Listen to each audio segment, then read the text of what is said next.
So what's up? Kamusta? Ayos pa tayo dyan. So nandito tayo ngayon sa may FKM Baliwag branch para sa update natin. Ngayong 2026, bagong taon, bagong motor. Ano nga ba itong motorcycle na nasa harap natin or dito sa tabi natin?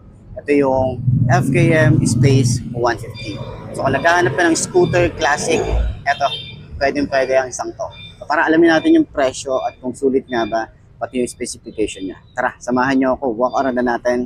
Nice siya. Can you hear me calling? Am I wasting time?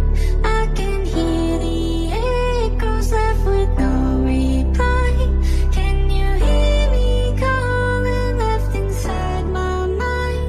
What was once a fire, now the embers like goodbye.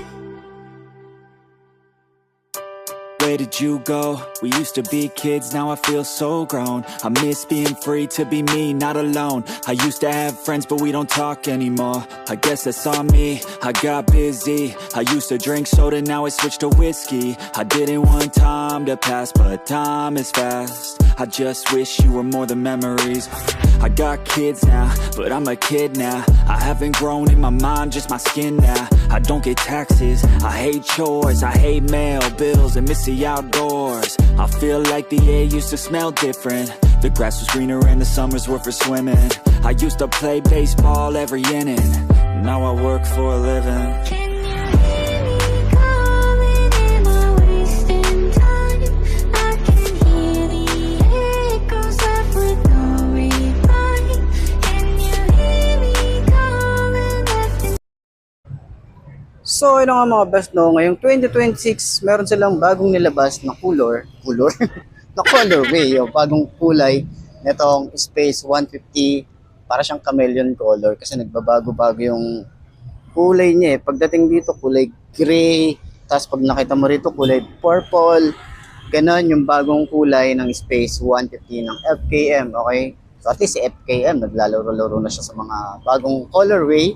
Pero meron pa rin siyang kulay yellow dito sa front and then dito rin sa back. Okay? So, classic na scooter, baka naghahanap ka ng ganito. Ngayong 2026, bagong taon, bagong motor. Okay? Yun yung ating goal ngayon, di ba? So, side stand natin.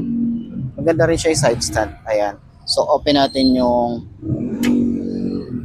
ating foot pegs para sa angkas. Kasi, tatry natin kung ano yung tsura ng ating back ride kapag tayo naman yung nasa back ride.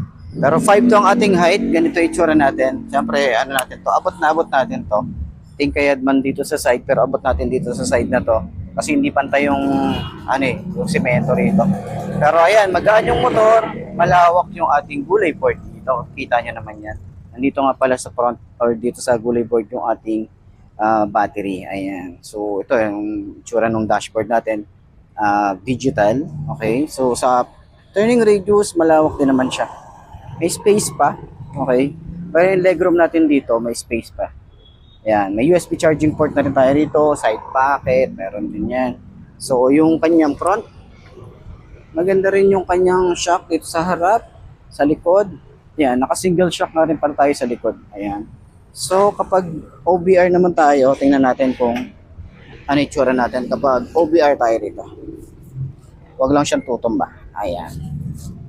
Ganyan ang itsura natin. Pero medyo nakapahiga kasi yung motorcycle. Kaya hindi komportable. So kailangan meron tayong isa pang rider para at least mag-try natin. Pero yan. So maganda rin yung foam na ginamit dito. Pati yung yung leather niya para sa upuan. Ang ganda. So sa tingin mo, sulit nga ba ngayon 2026 itong Space 150 ng FKM? So sa lahat ng mga gustong bumili ng ganitong motorcycle, puntahan nyo na lang dito sa FKM Baliwag branch or any FKM dyan sa lugar mo. Okay? So center stand natin kung magaan din ba siya. Yun o, magaan. Ayos. inside my mind. What was once a fire, now the embers like goodbye. I watch more podcasts and hear less music. My brain feels different and I don't wanna lose it. I try to stay healthy but I'm tired all the time, cause there's too much on my mind. Got into meditation, just try to be more patient. Find a passion, a purpose, a reason to keep chasing all the